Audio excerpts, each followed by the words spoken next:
welcome back to OT, the podcast. We're here to talk about watches, time, and how to spend it. I'm Andy Green. I'm Felix Schultz. And today, Felix, we're chatting to a young fella over in the UK. It goes by Owen Lawton, but you might know him as OxWatch. Yep, he of the Instagram and newsletter fame. Lovely, interesting chat. Put him in our rising star category. He has a nice newsletter that we quite enjoy, and he takes nice watch photos. And we thought let's get him on and have a little bit of a chat. Why not? Sure. Hey, Andy, you've got we alluded to this a little while ago. It came to you on a circuitous route via me. What have you been doing recently? I send all of my important packages via Felix's home address so as to not draw attention. I got a new watch. It is from a brand that we quite enjoy, you especially, Nomos Club Sport. I got a Nomos, so I got the Club Sport Neomatic with the petrol dial. Pretty sure that came out earlier this year, so had to wait. Last year, I think, maybe? Late last? Possibly late last year. All I know is I had to wait quite some time for it to be ready. There was a little bit of a wait list. It's not, and when it came, I can kind of see why. So I think they were just being nice, and that you were not a priority customer. Possibly, yeah. I'm not a priority. Well, I think everyone's a priority when it comes to Nomos. So green dial, petrol green dial. So it kind of veers on a sort of a bluey, navy, aqua kind of color, but very much green in the direct light. So it's the reference 745, which you guys can look up if you like. We'll probably link it. Yeah, we'll link it up. I got the solid stainless steel case back, so you can engrave it on the stainless steel strap. Comes in at $44.10 Aussie dollars, so pretty good when you can kind of consider what you get. In-house caliber. Yes. The DUW 3001. Yep. Which is like 3 mil thick. So the watch is pretty slim. 200 meter water resistance, 37 millimeter case, which I like. The lugs run a little long. The lugs on the club tend to do that. So it wears flat, but it wears pretty. It's got presence. Like it's not a small watch. Yeah, no. It's I'd agree. I will admit I didn't take the plastic off, but I had a look and tried it on the wrist. You dirty dog. I know. That's why I didn't take the plastic off. It's you took that from it looks good. It's a good size, like 37 mil. It's not too small for me. Like 37 it's a neat little watch. Right on the edge of what I'd comfortably wear. Yeah, I mean easily. Yeah, it's sort of like a really pretty watch. So the bracelet has polished center links. The sort of lugs and bezel are a little bit polished, hyper polished, but there's enough polish there. I really like the subdial. Which is at 6 o'clock. It just adds it's got I think it's the same color. It's just got a different kind of grain. Like it's got a circular pattern where the dial's more radial, and it's stepped down just a fraction, which offers up some contrast. So it sort of catches the light significantly differently. I've got a question, and you might not be able to answer this given your wear time or experience. What do you think about that? The clasp, which is a very sort of wide, smooth area of metal. Okay. Don't love it. Have you scratched it yet? I haven't scratched it yet. I don't love, because it is sort of wide and smooth, but I feel like this watch is going to get pretty worn in. Yep. Just being, the kind of sporty, really easy watch to sort of wear every day. You can throw it on at the pool, leave it on. I was thinking though, I don't have any 80 millimeter straps. So if anyone's got recommendations, 18, is it? It's 18 between. So I actually have nothing. That's going to be a custom strap job, but not custom. I mean, there's plenty of people out there. But if you have a recommendation, it'll be. I think Artem has a few. I did check Artem straps, our friends there, and they do have a few, but nothing that sort of was well suited for what I wanted. So I'm going to go. I'll explore that. What are you thinking? Oh, I don't know. Rubber? Maybe NATO. NATO at 18 mil could look a little thin, but it might also just be like a tidy little, tidy little thing. There's also some straps that Nomos sell. They've got like fabric straps. They've got like a white sort of fabric. Yeah, which will get really dirty. Or they call them textile straps. They also have a sporty bracelet, which is more like kind of vintage, cobbler spec bracelet Yeah. that looks pretty cool. So I'm thinking about maybe For adding people that out to there cart. who have been sort of, considering this sort of Nomos, where Mm. where do you place it at 4,500 Aussie, just under? What's it going up against in terms of either budget or in terms of where is it fitting in a wearing pattern? Like this is to me, it's like an all day sort of Well, it's yeah, oyster courts or not oyster, Rolex oyster sort of vibes. yeah. I think it's very competitive. I think as far as tutor goes, I mean, in-house movement. A lot of the tutors have those in-house movements, especially after the year we've seen. The quality's there, the size is there, the finish is there.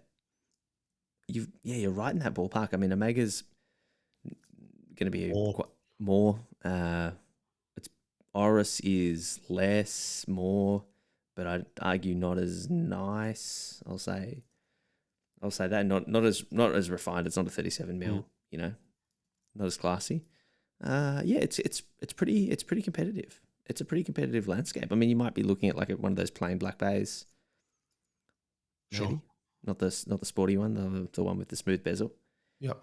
Nice. Uh, Well, yeah, I mean, I think you'd be really happy if you got this sort of.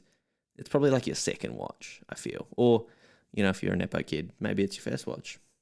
or also, I think the reality of it, there will be lots of people in the watch world buying it as a watch, air quotes, for their partner, and Mm. whether or not their partner actually sees it is, you know, up for notice. A shared watch, maybe. Yeah, it could be a good share watch actually. Although the bracelet does have like a pin change system to actually Yeah, pull links out, which is pretty painful. sure, sure, But sure. you know what I did? I popped down to one of Australia's retailers, Monards here in Victoria, They and I had authorised them Nomos AD. authorized Nomos dealer, and I said, "Hey, got it. Didn't get it from you. Got it direct. But would you change? Would you fix the bracelet up for me?" And of course, they did that, and they didn't charge me anything because why would you in this day and age? So yeah, This economy, in this economy, I think where else sells it here? Hourglass, I think. Hourglass. That's right. Yeah, I think they still have it. I don't. Last time I checked, if not online or via your friends at Menards. Oh, and this also comes with a different dial, the Yes. Polar, which is the blue. So it's sort of like a tough choice between these two. Yeah. But I mean the minty green. Maybe I'm out of my right as Barbie comes out. I'm out of my Barbie core watch style era, Ooh. and then We're not into allowed. Are we allowed green. to talk about Barbie, or is it breaching SAG-AFTRA rules? It's not out yet, although there's some Well, early no, I mean, screenings happening. but But we're not allowed to be promoting it. oh, We don't want to be picket line scabs. I'm But sure I that think we're okay. We're not making money off it. they're probably listening as well. So let's watch out for that. Margot Robbie is a regular listener to OT the podcast. She seems super wholesome, by the way. She's got a Finsta, I learnt what a Finsta was via Margot Robbie the other day. What's a Finsta? It's a fake Insta. Yeah, Oh, I guess celebrities have them to kind of actually interact on Instagram without anyone knowing. I learnt from Margot Robbie the other day that apparently every night she listens to audiobooks of Harry Potter to go to sleep. That would put me to sleep. No shade Stephen on that. Fry, relaxing tone. Yeah, yeah, fair enough. Fair enough. Uh, Cool. Speaking of people who went to Oxford and or other prestigious colleges in the UK, Is it time? I think so. I mean, I've got nothing else to add. Yeah, you've been out of action a little bit, but we do I have have been we out have of a action. lot. We have a lot coming up, so there'll Yeah. be more to talk about. Watch CEO is in town. I spoke to, so we'll get that out next week. Yeah, cool, cool. I was wondering about that. Yeah, we've bumped him a week, probably for the best because I have to check if there was some stuff that I got shown was under embargo or not. Ooh, some spicy embargo picks. Yeah, Ask you going to drop any names or are you going to tease people? Bertrand Malin from Moser. Yeah, I think he's CEO. I think he's Co-CEO? co-CEO, co-CFO.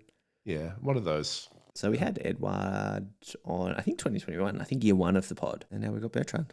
So yeah, there you go. But that's not this week. This week is Owen Lawton, who is OxWatch. So yeah, let's just. Oh no, he's the CEO of this region, maybe subsidiaries.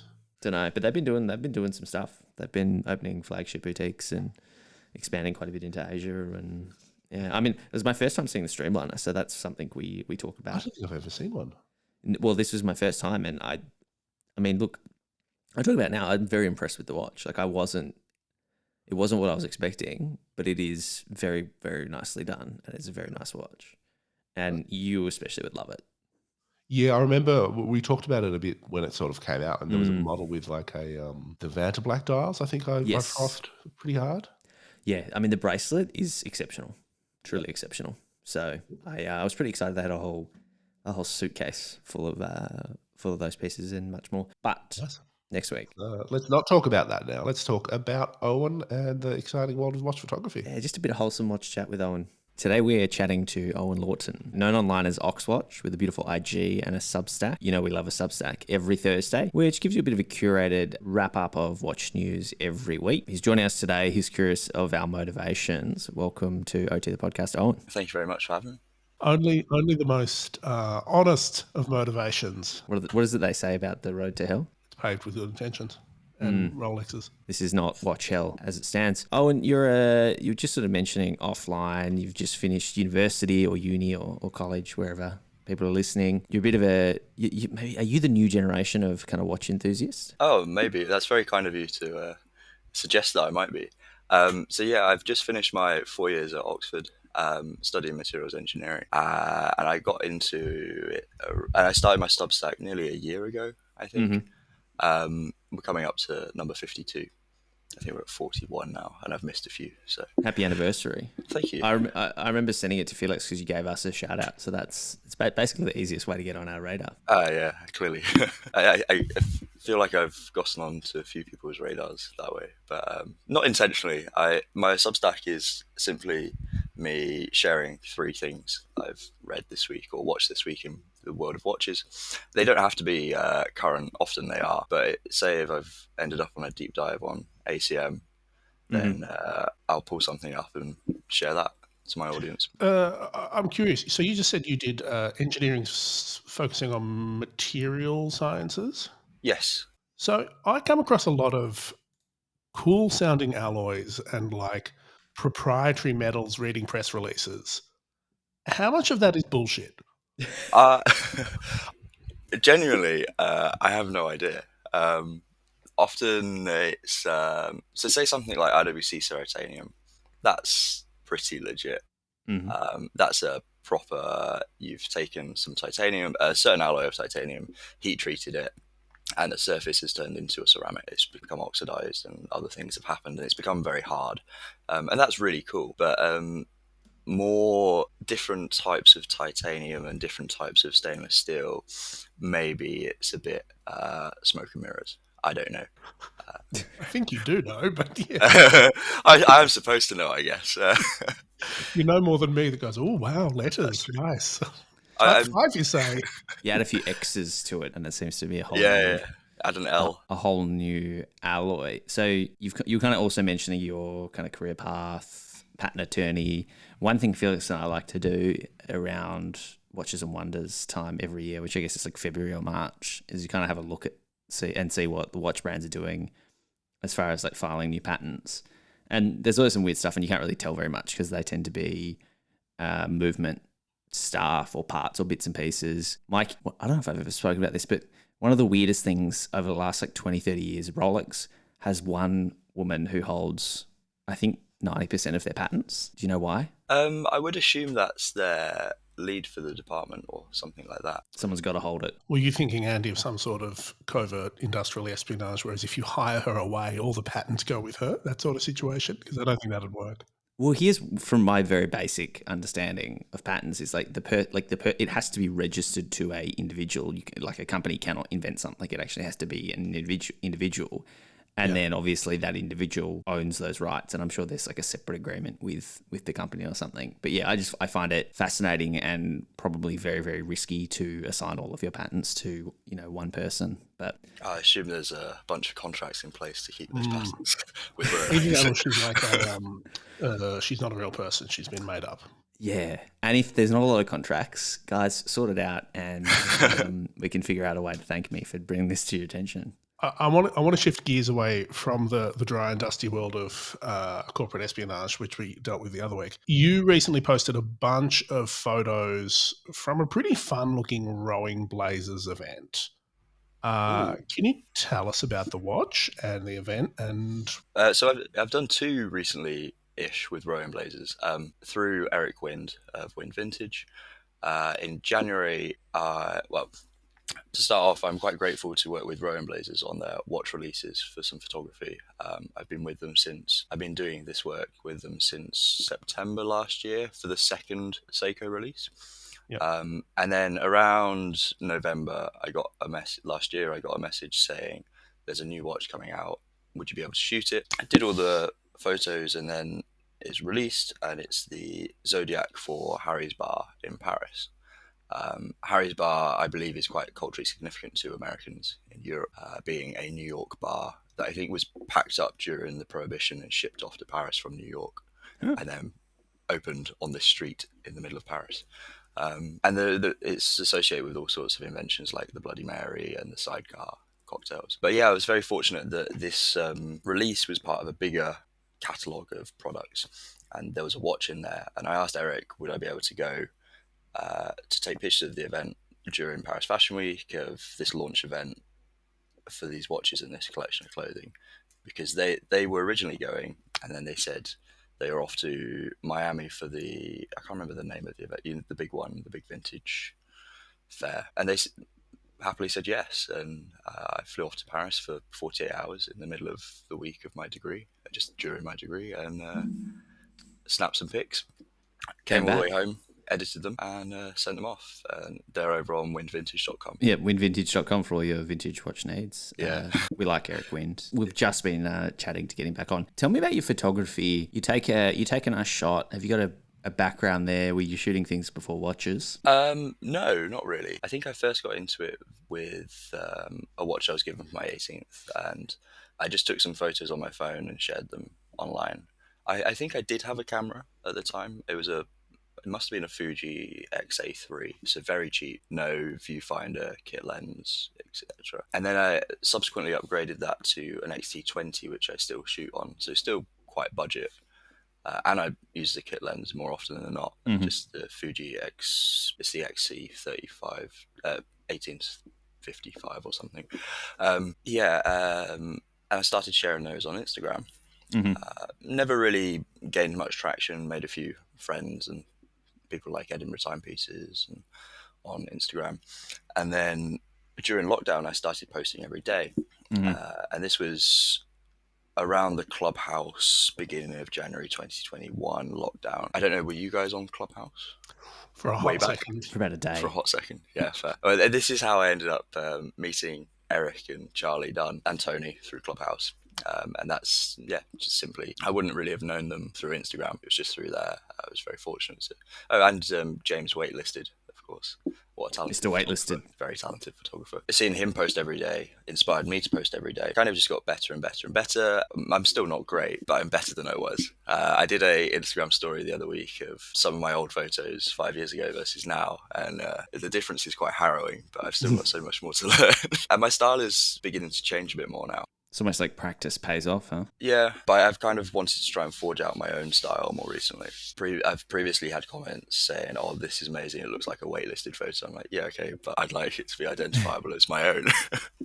And James is a big inspiration. But it was through a project with Ben Dunn of Watch Brothers London with the Blancpain Masterpiece collection that came to market. We both follow this Instagram account in food photography space and really love the photos. It's called Friend. I think they're Australian based. And he said, could we do this with watches? And I said, yeah, sure. I think I know how they set up their lights. Let's give it a go. And we did, and I was really pleased with those photos. Some of my favourite to date, partly because of the watches as well. There's a minute repeater in that collection, and the ultra thin and the retro pan, and it's an amazing collection. And yeah, I've now carried that forward into some other work, and I'm just really enjoying taking photos at the minute. I can't remember the original question, sorry. Was it my background in photography? Yeah. Neither can I. I don't have a background in photography. It was simply learned every day. Do you have like a favourite watch to take photos of? Oh, not at the minute. I don't have a huge amount in my collection anyway. It's mostly a Baltic and the Seikos that I get given for the Rowan Blazers work. And the Rowan Blazers, the black one from the release before last with the coloured numerals, is really cool to take photos of, and I love it. But I'm always grateful to anyone. I've had people bring over watches in Oxford, people that I've met through all sorts of odd places. It's really weird if you approach someone and go, "Oh, I really love your watch. I'm into watches. I'm a photographer." And they're like, It's an odd thing to do. "Are you going to steal it from me?" And I go, No, I promise, I'm legit. I still find that, even at like a watch event, I find that a slightly odd thing to do. I really like those shots you took. I think it was one of the Rowan Blazers ones with all the pink lights. I thought that was a beautiful sort of. Oh yeah. You mentioned that Thank you you. got you started when you got a watch for your 18th. You didn't. I don't know if you said 18th, but for a birthday. Yeah. What was that watch? Do you still have it? Yes, I do still have it. It's a Christopher Ward C60 Trident bronze. Bronze because I think at that point I did know I wanted to study materials. It was pre-uni, pre-applying to uni as well, I think. But I did know I was going to apply to do materials. And bronze is quite an interesting material. And within the watch space, there's lots of different takes on bronze. So bronze is an alloy with tin and copper. Sure. I think, yeah. Yep. Or zinc, yeah. And it Nickel often sometimes and aluminium sometimes, apparently. yeah, I think, yeah, there's different things that are often thrown in. And you can see different tones in the colour of bronzes depending on the amount of copper, the amount of zinc, the amount of tin, etc. So IWC have quite a green bronze, in my opinion, and Tudor do as well, whereas Christopher Ward's is quite warm. Yeah, I don't wear that watch a lot anymore, but it is obviously quite sentimental. I think it's got a engraving on the back with my 18th birthday. So yeah, I have kept hold of it. It's not going anywhere, but it's just not really my style anymore. I lean much more towards wearing things like the Baltic MR01 every day. I mean, Baltic, yeah, we've been chatting about it a bit. They're not missing at the moment. They're doing a great job. Yeah, I'd agree. I don't know when this will go out, but we saw the Only Watch releases last week before. Yeah, what a brilliant watch again. Last year did they do a mono pusher or something along those lines? You I think could be right. I can't remember, to be honest. There was Yeah, a you're mono right. pusher, and I think it was just amazing. And now they've gone perpetual calendar. Yeah. Yeah, and they've also gone for this new, and I think this we talk about it in the episode that's about to be published. The fact that they've sort of done this whole sub brand for more expensive watches, this Baltic Experiments, is really, really interesting. And I think it's a really smart move because it allows them to do, they're not sort of stuck or limited by their price point or their traditional price point. Which, Andy sort of at the start of the recording sort of said, hey, you like the new breed of watch enthusiast. This and there's a few brands like Baltic, there's a few other sort of things happening that I find really interesting. And I'd be interested in your take. Where are watches at, top level for you in 2023? Oh, what a question. Just I'll give you my answer. Yeah. The thing that I think I've said the most to Andy, typically with reference to something specific, is watches are weird, man. They are so weird, huh? It's all there's so much, there's so much new money and there's so much new interest and I don't know, it's all over the shop. I find it weird on a level of, like I mentioned before about those interactions with people, how we obsess over such small things, and in the grand scheme of things, they're so meaningless, but they're so interesting to all of us. Yeah, I'm baffled by that. But in terms of the state in 2023, I don't know. It still seems too hypey and too flashy at the minute, if that makes sense. Fair. At least on an Instagram level. So at the minute, what I'm seeing a lot of on Instagram in terms of reels and stuff is younger dealers coming through and really selling to that hype generation that got in 2020, 21, 22. The people the people my age that are aspirational and just want to see that. In terms of pure watchmaking level, I'm pleased to see things like Baltic and their experiments group and watchmakers going leaning back into their heritage. I think that's a really good move. Legit move. Yeah. And it keeps enthusiasts interested and keeps people that are already bought into the brand interested in the long run. When, say, someone like Baltic now has this massive opening Yeah, it's for interesting. their collectors. It's just a completely different kind of tier to be playing in. I see it going a similar way to Ming and their experiments group. Like, there's people that buy lots and lots and lots of Ming. They like Ming. They really like Ming. Felix, we need an OT experiment department prototype division. Don't know what that means or what that looks like, but I don't know either. I don't know, but we need beakers and test tubes. Sure, material scientists. Maybe we can see if we know anyone. Yeah, probably. And so the Substack, the newsletter. Felix loves a newsletter. I love a newsletter. We really like people that write newsletters. So, Jason Heaton, Chris Hall, some of our absolute favourites in the industry have newsletters. Why did you start the newsletter? Oh, I'm honoured that you compare me to someone like Chris Hall. The newsletter started last summer when I had a bit of a gap because I'd finished my third year exams, which were my only exams in my degree. And I was moving on to my master's project beginning in September. And I wanted to learn to code because I had a computational based master's project. But I also found myself wanting to push my understanding of watches and stay interested in watches, because during my undergrad, one of the biggest things I found was if I just wouldn't think about watches during term time, which is 8 weeks here, and I just completely go off grid, wouldn't post anything on Instagram, and I just wanted to stay interested. And I was reading up on different newsletters, and I saw Tim Ferriss had a newsletter called 5 Bullet Friday, so a bit of alliteration. And from that, I figured, well, what else can I alliterate? So I made 3 Watch Thursday. So it's just blatant plagiarism. If you see, I think if you scroll all the way back on my Substack, number 0, I do just call it plagiarism, which is, yeah. Oh, at least I was honest about it. But yeah, it's kind of evolved into, I've missed a few weeks because of stress over writing my thesis and things like that. And I took a couple of weeks off at Christmas. But other than that, it's kept me reading about watches and interested in watches to a point where, I feel like I'm more engaged than ever. It's very much a personal project.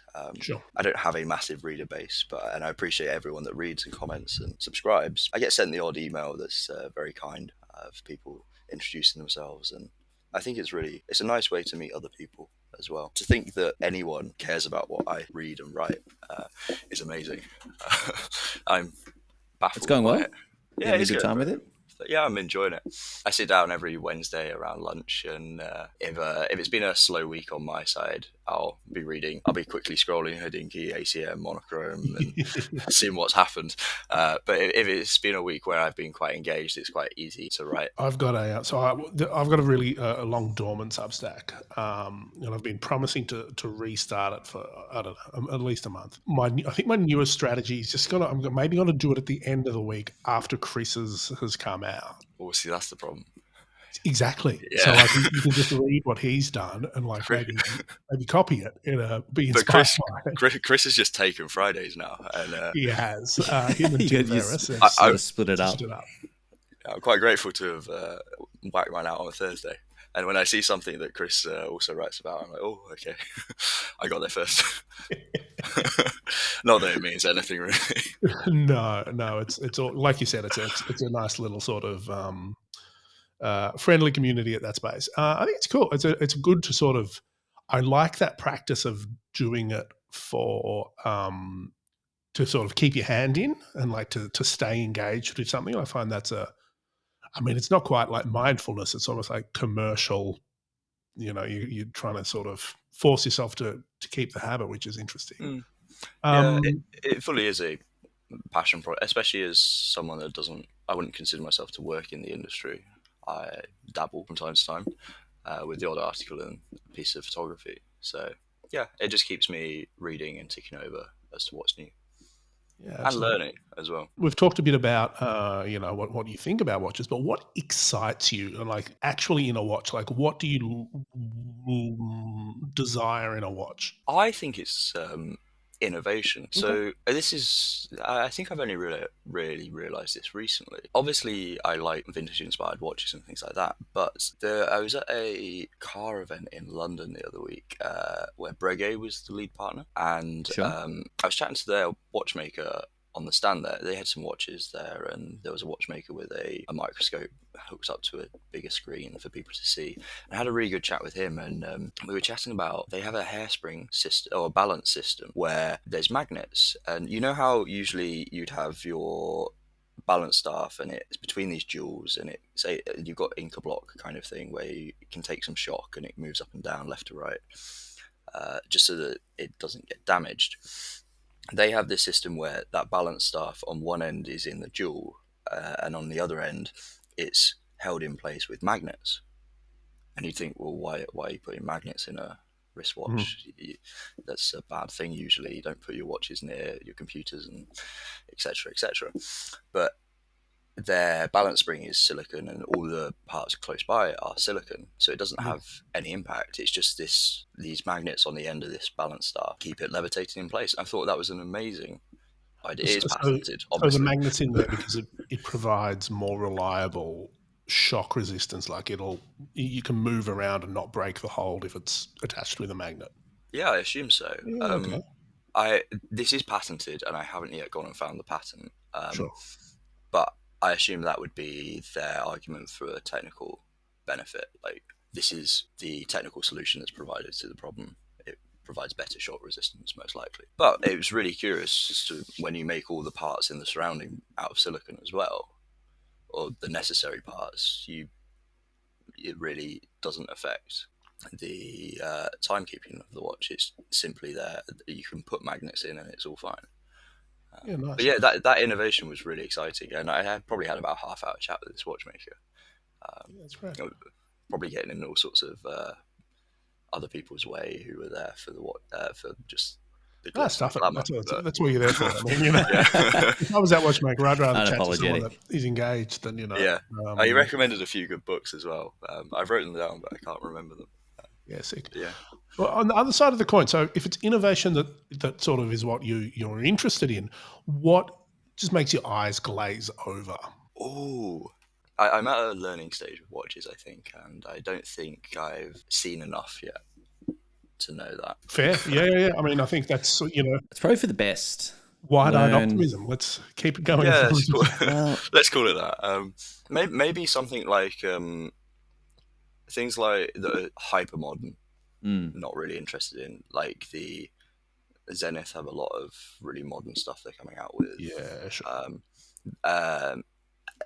Just really modern stuff. Like the materials and that are really cool on Zenith Defies and things like that. But stylistically, it's not me.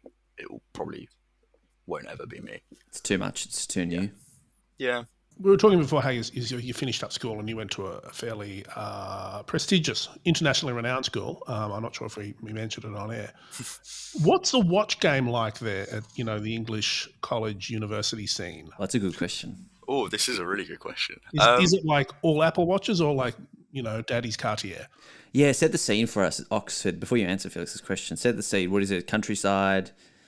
It's an old stone. Yeah. Oxford's a small city in the middle of the UK. Limestone buildings, very grand in the centre. Yeah, and lectures and stuff happen all across town. It's a city university, so the city centre during term time is very student heavy. Yeah, most watches are people with just money and minimal interest in watches. Probably given a Panerai or given a Cartier for an 18th or 21st, etc. There's just quite a bit of Rolex around as well. Sure. And my perspective on this was very much like that until this year when I was just in a group meeting and someone in my research group was presenting, and I looked across the room and I just saw a Breguet. I was like, oh, okay, you've got to be interested in watches somewhat to buy a Breguet. So I dropped him an email after because my group was a bit weird. It's kind of joint and I don't know everyone on the other side of the group. So I sent him an email after saying, oh, I really loved your watch, etc. And he goes, oh, it's a very specific kind of person that can spot a Breguet. Yeah, I know.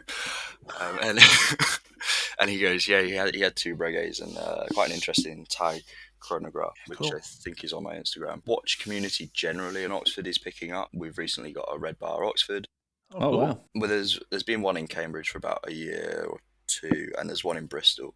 It's in that distance from London that people can get to. It's about an hour. Mhm. So it's kind of far enough that people in the area don't want to travel to London for Red Bar and stuff, but close enough that some of the London crowd can come up. Yeah, it's growing, but at least within the student population, I wouldn't say there's huge interest in watches. Maybe on the professors. Oh yeah. No, I don't know. A lot of the professors just Nerds. throw themselves into their academic work and Oh. have minimal life outside of it. If you're listening, Owen's professors, he didn't mean that. Yeah. Especially if you get to mark his work. Yeah. Oh no, it's all marked. It's fine. It's done. Burn it down. No, Oh, when you listen to the show, you know the question that we like to wrap on. Give us a recommendation. You must have prepared something, but give us a recommendation. Do you both follow sport? Depends on the sport. Cricket. I'm watching a documentary on Netflix around American Gladiator, which is probably before your time. And No, I was going to reply. I'm really enjoying the Ashes at the minute. Yeah. because Australia's losing.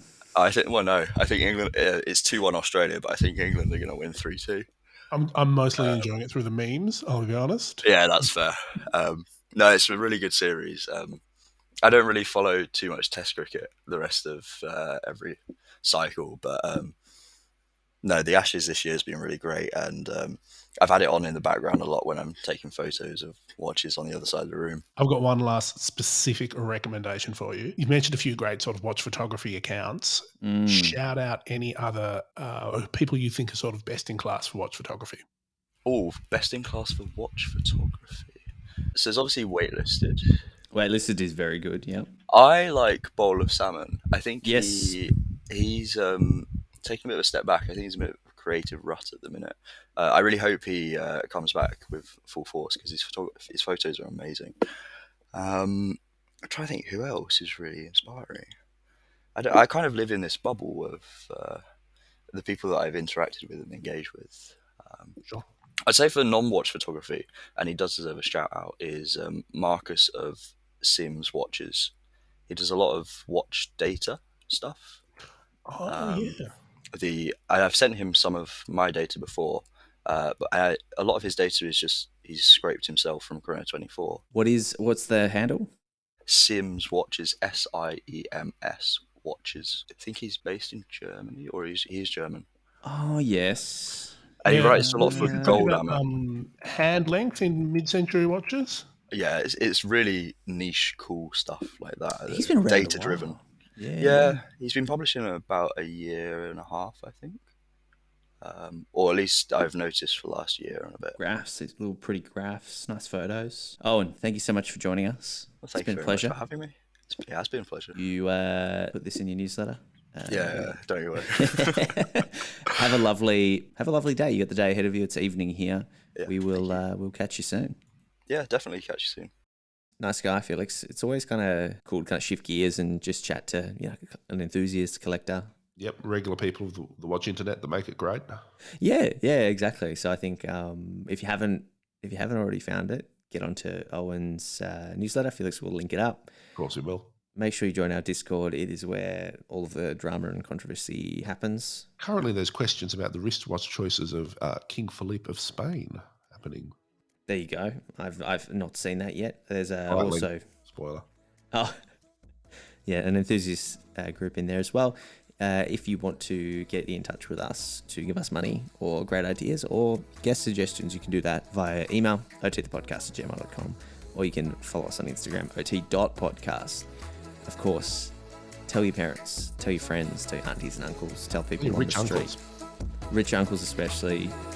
Anyone that you think that would enjoy this content, just let them know to subscribe, give us 5-star reviews, and we'll see you next week. Smell it,